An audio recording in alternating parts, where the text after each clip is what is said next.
You're listening to the Cinemental Podcast. Shall we begin? All right, welcome back to the Cinemental Podcast, where we discuss mental health in cinema, television, and popular culture, and how it is portrayed. What did they get right? What did they get wrong? And what should you know about mental health? Josh, that's the 43rd time I've given that opening, and I feel like I'm getting really good at it. You know, it's kind of like the Meisner technique. So good. Yeah, just over and over, you find the truth. I'm Jeffrey Jones, and I'm a screenwriter as well as a professor of screenwriting, and I'm joined, as always, by my brother, America's psychiatrist, Dr. Joshua Jones, who, as well as being the right skin tone for a vampire, is a general and forensic psychiatrist. There are black vampires, Jeff. Yeah, but most of them are just pasty white, Josh. Pasty white. Oh, yeah. You meant the pastiness. Pastiness, yeah. Not the fact that you're white, but the fact that you're incredibly pasty. Jeff, I haven't seen the sun for over 17 years. Oh, good stuff. Okay, Josh, today we're talking about Sinners, with the new Ryan Coogler film that is in theaters now, starring Michael B. Jordan. And Sinners is about the power of music and about vampires. A wonderful combination of things. But there's a lot of really good mental health stuff to talk about here. So give us the topics of the day. Yeah, so of course we're going to talk about the movie and some really neat points about it. We're also going to talk about twins and the surprising connection between twins and mental health and medical research. We will talk about how music can transcend time and space and even memory. And then on our second podcast of the week, we're going to talk all about vampires and how vampires are a really helpful lens through which to talk about sexual repression. It occurs to me now that I've got my Vincent van Gogh mug, which I love, and it looks like you've got a Vincent van Gogh in your background there. And I know you just recently switched your studios, but that's a wonderful piece of art behind you, even though it's a little out of focus. That's really cool. Yeah, that is from local artist and friend of the pod, Todd Fisher. Excellent. Todd, we're going to send you an invoice for that plug, and we'll include a link to where you can buy some of Todd's art. Speaking of those sponsors, Josh, we do have a sponsor this week. Very excited. We're delving into the mobile world. Sprint is our sponsor of the week. Sure. Sprint has a new product called Sprint's Hoodoo calling card, the world's first long-distance calling card for the dearly departed. When you miss them most, why ghost them? Tired of unanswered prayers and flickering lights? Want to check in on grandma without a Ouija board and a blood moon? With Sprint's Hoodoo, dialing the afterlife has never been easier. At the low cost of $1 per minute, you can connect with anyone in your bloodline. So just ask yourself the question, who do you want to call with Sprint's Hoodoo long-distance calling card? By the way, calling cards also have been dead just as long as your relatives that you can call. Facts. I'm bringing it back, baby. I mean, Sprint's bringing it back, baby. That was a real sponsor. Okay, Josh, let's dive into the movie. For those who haven't seen it, this is a movie about two identical brothers, portrayed by Michael B. Jordan, who returned to their Mississippi hometown in the 1930s, aiming to leave behind their troubled past in Chicago and start anew.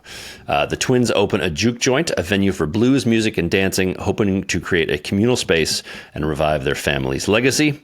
The return coincides with some mysterious events. There's some vampire stuff going on, which is always fun. And the brothers discover that the vampires, which do symbolize deeper societal evils, are infiltrating their community. With guidance from Annie, a practitioner of Hoodoo, the twins delve into ancestral spiritual practices to combat the supernatural forces of vampires. The story culminates in a decisive battle at the juke joint where the brothers, aided by their community and spiritual traditions, confront the vampires and stab them a bunch with wooden stakes. Josh, this was a really fun movie. I'm really glad we covered this. Before we start, though, I do want to just give a little bit of a disclaimer. This film is obviously made by a black man. It's considered a movie for the black community. There's a lot of cultural things that are not your and my experience as white guys, and so we're going to talk about them even though we're not black, because I'm a screenwriter and because you're a doctor. But we're aware going into this and have a lot of humility about the fact that we're not experts on black culture. But we're still going to talk about these things because I think there's interesting things to talk about in terms of mental health and in terms of screenwriting. So if we get anything wrong, I would love to be called out. Please make some comments. Please help to further this conversation. But I do want this to be known that we're starting a conversation and we're going to share our expertise in our fields, which is screenwriting and mental health. But if we make any statements that are wrong or are problematic, I'd love to hear about it. But I also think that, it's okay for us to talk about it because I think that we do need to have discussions more.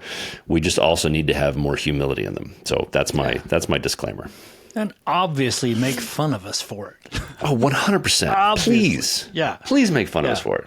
I gave my students that ability. I was like, you have to do TikToks because I need you to create more content.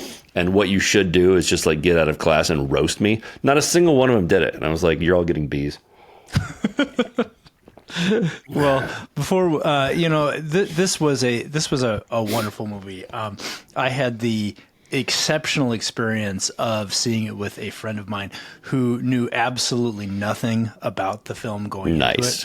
And so while we were both marveling at the first third of the movie, which was totally had no vampire bit in it at all, except for the very, very tiny prelude where they talked about how music can transcend the barriers of time and space and pierce the veil between the living and the dead. It was just kind of like this, this racial drama in Mississippi, and he was loving it. And then they had this scene where the lead vampire, was running away from the Native Americans and attacked the couple, and he turned to me and go, "Oh, it's a vampire movie." I was like, "Yeah, it's a vampire movie." So that was great. It was absolutely great. All right, let's talk about. I also really appreciated the fact that Michael B. Jordan is a fabulous actor. And it was wonderful to see him get to play alongside his real life brother, Michael A. Jordan. That is not a good joke. Oh, that's a great joke. That's not a good joke at all. I thought they were great. Such a dumb joke. But I love every second of. Okay, Josh, you said it right there, the transformative power of music. And that is, one of, if not the central theme of this movie. The father talks to the son, in the beginning, the father who's a preacher, and he thinks that, music is the pathway to evil. And so the theme of the movie is it the pathway to evil? What is the power of music? And I think that they're right. I think that music does transcend space and time. Is that useful in a mental health capacity? Do you agree with that? Let's talk about the transcendental power of music. Jeff, you bet your ass it is. And I'm a huge fan of lots of different types of music. And I play a lot of 80s and 90s music, and my kids will tell you I play way too much of it. Sure. And I think that, music is created at a particular time. And the artists who are creating that music and laying down the beats and writing the lyrics and all that kind of stuff are products of not only their time, but influenced by music that has come before them. Right. So I think it's absolutely correct to say that music is like a ribbon that transcends time and space and brings thoughts, attitudes, ideas from the past into the now. Now, what you may not appreciate and you may not know if you're not in the mental health field is how effective the use of music can be in a lot of different treatments for a lot of different conditions. Yeah, this is fascinating to me. Yeah, of course, the creative aspect of making music can be helpful in like music therapy for folks to express their creativity, to express anxiety, depression, emotions, and things like that. But did you know that we actually reach for music as one of the first interventions for folks with dementia who are having behavioral disturbances, who are upset, who are agitated, etc.? You've heard, of course, of the cliche, music soothes the savage beast. Mm-hmm.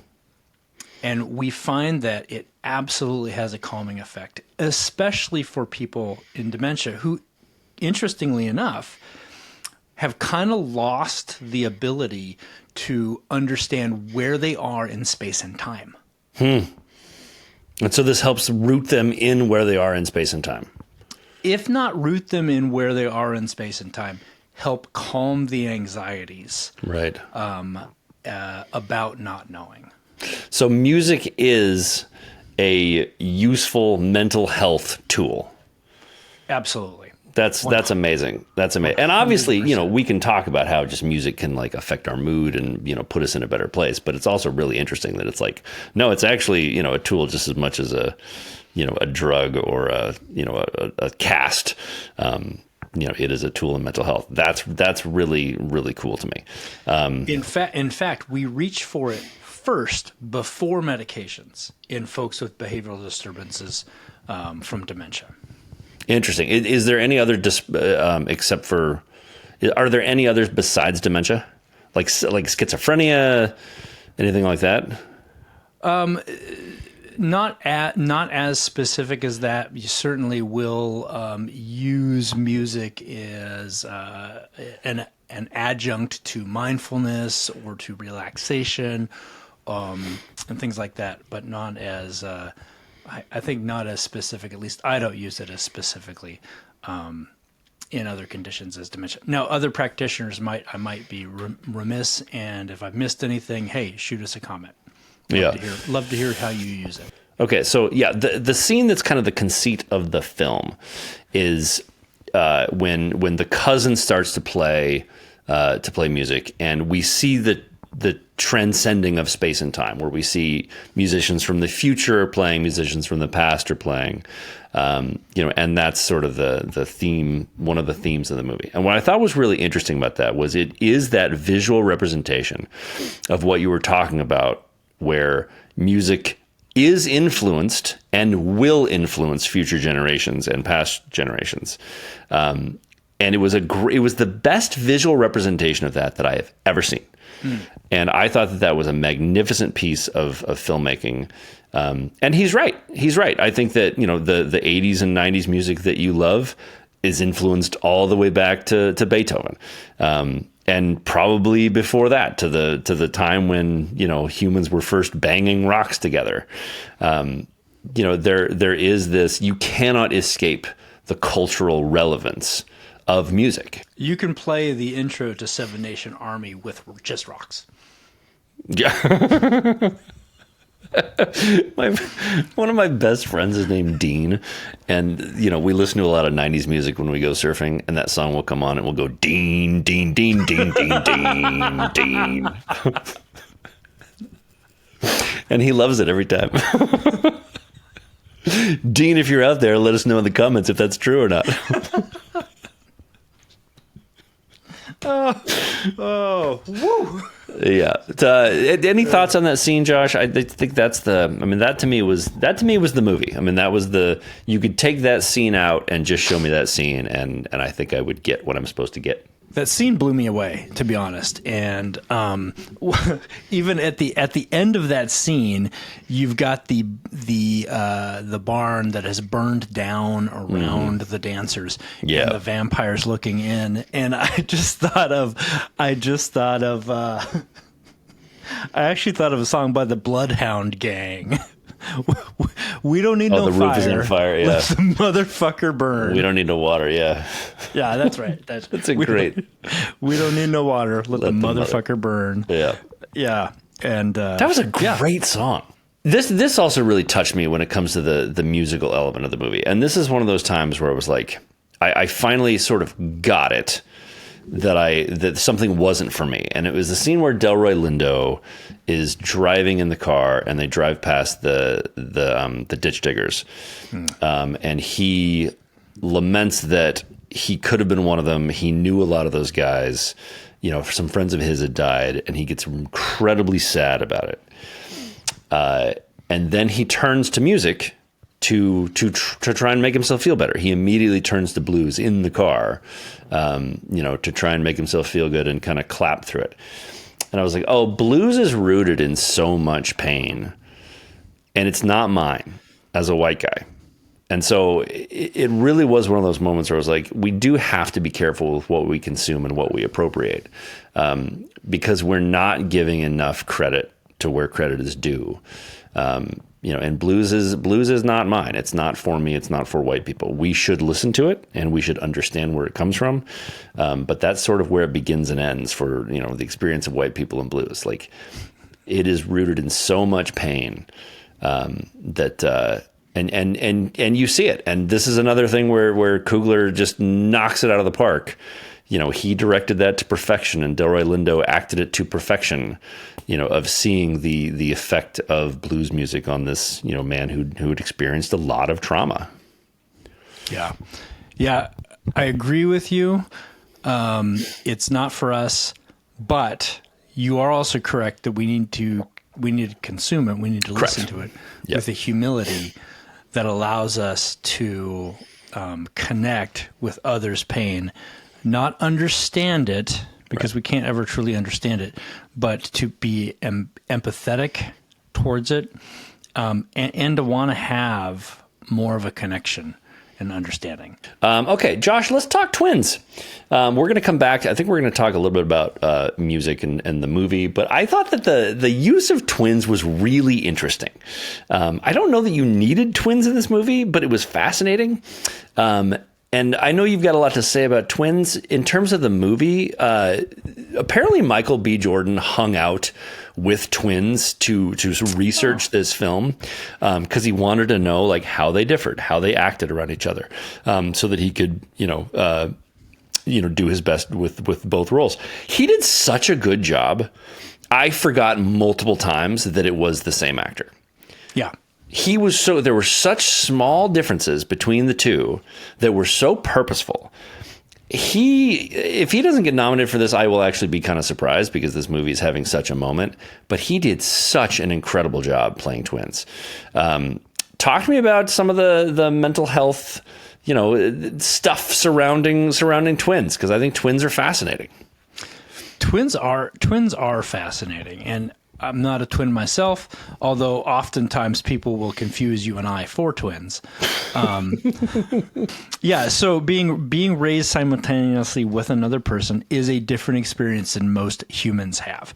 And they learn a tremendous amount about each other beginning at birth. And then they develop this bond that is unique, unlike bonds that you can have with somebody else, to the point where some of them even develop their own language. They absolutely develop their own ways of communicating with each other and are forever an integral part of each other's lives. There is no evidence that they have any kind of telepathy or anything, supernatural or extrasensory or anything like that. But they are absolutely unique in the fact that they are not unique. I should have found this clip before this episode, but there were these twins that were in the news recently, and they were being interviewed, and they kept finishing each other's sentences in a way that was weirdly connected, and it was almost like they were just sharing one mind. Yeah. And it was really fascinating, and it sort of like, sent people on this like, whoa, how connected can twins be? And then they interviewed the ladies later, and it was the exact same thing. It was like they would start a sentence with like 3 words, and then they would just speak in stereo, and it was really interesting. So I hear you, and I know that that's anecdotal, and there's going to be some weird things out there, but like I do believe you that there's no telepathy between twins, and there wasn't in this movie either. No. They were just very close. How often is it that twins remain close versus drift away? And is there any evidence to say that twins end up closer than other siblings? Yes, there's a lot of evidence that suggests that they end up That's closer so than weird. other siblings. Now, you will absolutely find twins who hate each other, who Right. can't stand each other, etc. I mean, the moment that you pop out of mom, you start to diverge. But how somebody diverges, interestingly enough, is really scientifically relevant. Really? So let's talk about the two types of twins that there are.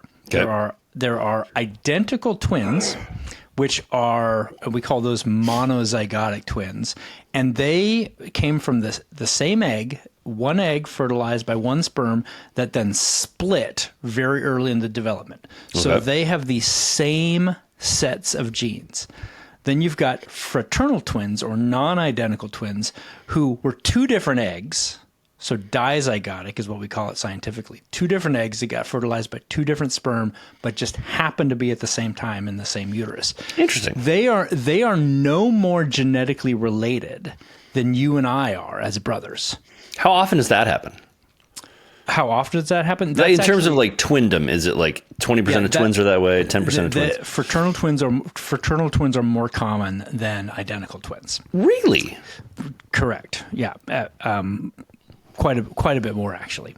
So from a scientific perspective, you have a naturally occurring experiment when you've got identical twins because they pop out, they've got the same genes, but even if they're raised in the same family, they're not going to have the same experiences. Right. So one of the things that we look at scientifically, and we love having identical twins to compare against each other, is to see what traits, what behaviors, what diseases, what mental health issues pop up in both of them or only pop up in one of them. Right. And so depending on what happens as they grow, we can then make inferences about, hey, twin A developed major depressive disorder, twin B didn't. Let's see if we can, through retrospective analysis, figure out if there was any environmental factors, anything they experienced that we can say might have, caused or might have contributed to depression. Now you take that one twin pair and then you collate that information with as many other twin pairs as you can get. And that's how we have developed some information, some inferences about the genetic contribution to different disorders or diseases. That's amazing. There's a guy that I love, and I study what he preaches, and his name is Wym Hof. Have you heard of Wym? Yep. Okay, so for the audience who hasn't, Wym Hof is a Swedish dude called the Iceman, and he has a whole school of thought that is about breathing and cold therapy. And he is able to do these superhuman feats. And he says that it's all due to daily breathing and cold therapy. And what's absolutely fascinating, because people think that he's just some freak of nature and that, he was obviously like genetically that way, but he has a twin. And the twin is nothing, and it's not a fraternal, it's the other one. It's the identical twin. Yeah. Mm-hmm. And the other brother isn't able to do all the things that he can do. And so it's proof. And you tell me, Josh, if that's actually proof, but it's proof that it works, that his process works. And I have found that it works. Like I have done a lot of Wim Hof breathing. I believe in it. I absolutely subscribe to it. But it's fascinating because people were more likely to believe it because he had a twin. And I just think that was absolutely fascinating. Yeah, that's really interesting. Proof is proof is a very strong word in the scientific. I put proof in quotey fingers for those listening to us. You did. It is a very, very strong suggestion that environmental factors, i.e., what he has chosen to do, contributes to the difference between the twin brothers. Okay. Anything else you want to talk about when it comes to twins in the movie? I thought it was interesting how he wasn't able to put the stake through his now his dead own brother, and turned own brother's heart. I thought about that, not necessarily in twins, but as brothers. I thought about, what if Jeff was turned to a vampire? Could I do that? And the answer is yeah, absolutely. Yeah, I agree. Yeah. I mean, I don't. Yeah, that was an interesting choice. Yeah, no, I agree, and I understand what he was doing there because he wanted to obviously have it be a reveal that that version of Michael B. Jordan had survived, but I think that especially those two brothers understand that the other brother has to be put down. You're a vampire, you got to put him down, and you put down your own. Like you wouldn't want anybody else to do it. Exactly right. Yeah. So I thought that was a little bit of a miss. We'll never cover the show, but one of my top 5 favorite shows of all time is a show called Hell on Wheels. And it features Common and Anson Mount they're the two main characters. And they become friends. They have a deep bond. And in the end, Common sort of goes crazy. And so somebody has to put him down. And, Anson does it. And the whole town hates him, but they know that he had to. And he just goes in the woods and wails because he was so sad that he had to kill his friend. But he had to do it. Yeah. So I completely agree with you that it's like, I think that he would have done it. But I get why they didn't, and thematically, they wanted to bring him back. But I agree with you. I agree. I thought that was a strange choice. Yeah. Yeah. Great point, though. I think that's yeah. And again, just a shout out to Michael B. Jordan. Incredible job. Those characters were so different yet the same. He 100% crushed it. Yeah, Michael B. Jordan, absolutely fabulous job. Jeff, what did you think about the last scene with Michael B. Jordan in it when he went Inglorious Bastards on the KKK guys? Oh, so it's interesting. There's a couple moments in this movie where plot-wise, I was like, that doesn't make any sense. But if you think about it from a thematic standpoint, it does. One of them was when the lady says, "Come on in," and she invites all the vampires in.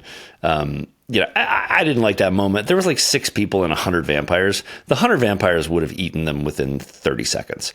And somehow like most of them survived. Like that didn't make any sense. But another one that was like weird when I first saw it was the KKK guys showing up at the very end in the morning, long after the party was over. I was like, these are some really dumb KKK guys. Like that would be the worst possible time. You want to come in the middle of the party. But what was interesting about it was thematically it makes sense. This was a movie about vampires, and vampires lurk in the dark. And so this was about the evil of vampires in the dark. But the evil of white men is in the light of day. And the evil of racism is in the light of day. And so it made sense thematically that these guys felt like they could come at any time and do their nasty deed. And so it was I don't know this for a fact, but my guess is that was a very specific choice that Ryan Coogler made to put the white racist evil guys in the light because they can do it in the brightness of day and the clear of day, and that's where we see racism. And then for anybody who has a soul or can empathize with another human being, we all get excited whether you're white, black, or whatever color your skin has to be. We get excited about Michael B. Jordan laying waste to all these racist guys. And I'm certainly, cheering for him to just, destroy these guys in the worst possible way. That's certainly a moment where I'm like, violence, yay. Yeah, interesting you say it that way. I had absolutely no... I didn't identify with the white guys at all. No, there's no way you could. Yeah. With the exception of the fact that I listen to Irish folk music, and like I listen to a lot of Irish folk music, and I was like, oh, am I problematic? Am I a racist here? Because once you become a vampire, you suddenly like folk music, and I'm like, oh, I like folk music. That is so funny. I meant the white KKK guys. I didn't even. It's funny. I didn't even think of the vampires as having race. They were KKK members, though. They were specifically KKK. They were, yeah. No, you mentioned that the two that that the original Irish vampire went and killed. No, you're right, but I didn't even include them. Yeah. That's funny. That's interesting. Yeah, no, but you that can't means. connect with that. And, there was a perfect choice of casting. He was just a big, fat, disgusting white guy, and all of his big, fat, disgusting friends. But no, that was a really great choice. And it was one of those moments where he had something he wanted to say, and story is more important than plot. Story is always more important than plot. And so the story being that, racism happens in the light, was more important than them getting the correct time to go in and kill people, which would be in the middle of the night. So one of the other things I've learned from you, Jeff, is to look out for the theme of films. Mm-hmm. Yeah. I had a little bit of a hard time with this one. This is tough because all in all, this was a tremendous movie. Ryan Coogler is an incredible director. All the acting was amazing, and it was a good story in terms of a clear want, survive the night. They did some amazing allusions to music. All of that stuff was there. But one of the places where I do think that they were lacking was in theme. And I'm not going to go so far as to say this wasn't a good story or this wasn't a good movie, because things are just more nuanced than that. This movie, though, I will bet will not stick with the audience. You're not going to, in 1 year, be thinking about this movie again, because there wasn't a clear character change. And when we talk about story, that's what we talk. We talk about a change in beliefs. And if you don't change your beliefs, then, it wasn't really a great story. And so, the main character of this was not Michael B. Jordan. It was the cousin. And it was the cousin and his relationship to music. And he's the one who survives in the end. He has the choice to make about whether to pursue music or not. And obviously he does. But he had already made that choice. So there's no interesting change there that happened. He needed to have a belief that music was bad, but he was going to pursue it anyway, and he was battling that demon, the good and the bad, the Darth Vader of it all. And then in the end, learned the lesson that all music is good, and that, this music that he thought was the music of sinners wasn't. It was the music of people, of humans, and that was the change. And that decision and that belief, that change in belief, should have then gotten them out of trouble. And it didn't. So this could have been a much stronger movie in terms of its theme, but I will not go so far as to say this wasn't a good movie, because, Coogler is just an incredible director. But I would bet, and come back to this, I will bet this movie will not stick with you the way that like a Saving Private Ryan or even like a Black Panther did. Black Panther stayed with me a long time because it was a movie about brotherhood. It was a movie about how, different experiences shape us, and one brother was raised in love and the other brother was raised in hate, and then in the end they come together and have a beautiful moment. Like Black Panther was really about something, and this movie wasn't. It didn't nail the theme the way that I would have liked them to. So let me ask a provocative question, and I don't have an answer for this. I've been puzzling with this overnight since I saw the movie yesterday. Great. Are we too white to get the theme? This is one of those. I don't have an answer for it. I know, and I should say yes. I should say we are too white to get the theme, but I will just tell you from like a straight screenwriter structure standpoint, this lacked structure. But I don't know that matters, because what he did nail was the feeling. And so I think, people who this was more geared towards are going to tell you, like, I don't care that there wasn't a theme. This movie hit me on a spiritual level. This hit me on a cultural level. Like, this really made me feel something. And that's really all we're trying to do. So we're not going to be able to appreciate it as much as other people will, because it's not our, culture, not our experience. And I do believe that. And that is a place where, maybe I'll get called out or canceled. But I just don't think that we can experience this as much, or have this affect us as much as other people. Boy, all that being said, it was a really impactful movie nonetheless. Yeah. Okay. Yeah. No, it was a great movie. But, as much as you and I want, bad people to die, we're not going to be as excited about a bunch of racist white guys, getting killed as people who on a daily basis experience systemic racism. Agreed. Yeah. I am super jazzed about it. Super jazzed. Super jazzed. Not probably not as jazzed as others. And that to be said now, because I know I just criticized this movie, but I want to talk about some of the backlash that this movie faced as sort of the last thing we talk about for the day. So this was a movie that, in my mind, was unfairly maligned by a whole lot of people in the media when it came out. So what happened was this movie made $48 million on its opening weekend, and it was guesstimated that it was going to make 40. And the New York Times had an article saying, yes, it had a big opening weekend, but will this movie make its money back? And that is that's racism. That is racism coming to the forefront.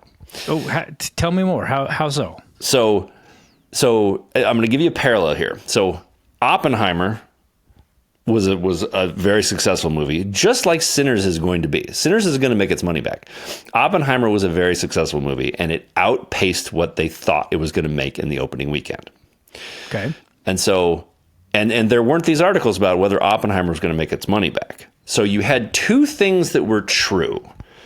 You had two movies that did better than expected and didn't make their money back in the opening weekend. And the story around Oppenheimer was this was a success, and the story around Sinners was, will it be successful? And even though those two things are true, they chose what they were going to talk about for their article. And this brings me to a point. The truth that we choose is based on our bias. For sure. And so you can't hide behind truth and say, well, I just said something that was true. Because both of those movies had two truths about them, and one truth was chosen. And so the truth that we choose is based on our bias. And the New York Times, being someone that I think does, all in all, a great job, showed their racial bias here. Yeah. Facts are different than truth. Facts are different than truth. Absolutely. Mm-hmm. And you don't get to hide behind truth. You don't get to hide behind, well, I made a true statement. You can't say everything that's true. You choose the things you say that are true. Mm-hmm. And some of those things are going to be hurtful. Some of those things are going to be unnecessary. And some of those things are going to show off that you have a racial bias. Do I think the New York Times is racist? No. But do I think that they had a subconscious racial bias in this instance? I do. I absolutely do. And they were called out for it. Ben Stiller called them out. A bunch of other people called them out. Oh. And they should be called out. These things should be called out because the New York Times needs to do better. Wow. Hot take. Yeah. I don't even know if it's that hot. I think I'm spot on with that. Josh, any last things you want to say before we kick it to Thursday? We're going to talk about vampires ad nauseum on Thursday. I'm very excited to talk about the mental health side of vampires. Any last thoughts on the movie? Look, I've said this. I've said this to Jeff a couple times. I guess I'll say it to all of you who are listening. Jeff's and my parents both died when we were in our late teens or early 20s. Only one of them became a vampire. Oh, God, that would have been scary as hell. Yeah. So we didn't actually have to watch them go through your late aging process. Neither one of them got dementia. I think, it sucked losing them when we did. I think they may have done us a real solid as I'm watching what some of my friends are having to go through with their parents and things like that. I will say, if you've got a dementing loved one, try music, man. Yeah. Yeah. Yeah. Try some music. It's not gonna solve everything, but it is. It may be. It really is helpful. that powerful. Yeah, and even if they don't like classical music, even people who don't like classical music, there seems to be something about it that is really helpful. Yeah. What about Alice in Chains? Also very helpful. No, anytime people are like, oh, modern music sucks, I'm like, shut up. You listen to Alice in Chains. Like, I don't want to hear any complaints about modern music. We listen to some crap in our day. I like Alice in Chains. No, you don't. You can't name a single song except for the Rooster song, which was a dumb song. I can sing you several songs. They all go. Please don't. Exactly. All right, and now the audience is like, yeah, these guys should not have covered a movie about music. All right, thanks as always for watching or listening to Cinemental and our coverage of Sinners. If you like this episode, please think about subscribing anywhere you get your podcast. You can also watch clips of Cinemental on YouTube, where we'd love to hear what you would like us to cover next. You can also watch my companion series, The One Thing, where I take a deeper dive into screenwriting, both available on the Large and in Charge channel on YouTube. Follow Dr. Josh Jones, America's Psychiatrist, on Blue Sky. This has been a Large and in Charge production. For Josh Jones, I am Jeff Jones, and we will see you on Thursday.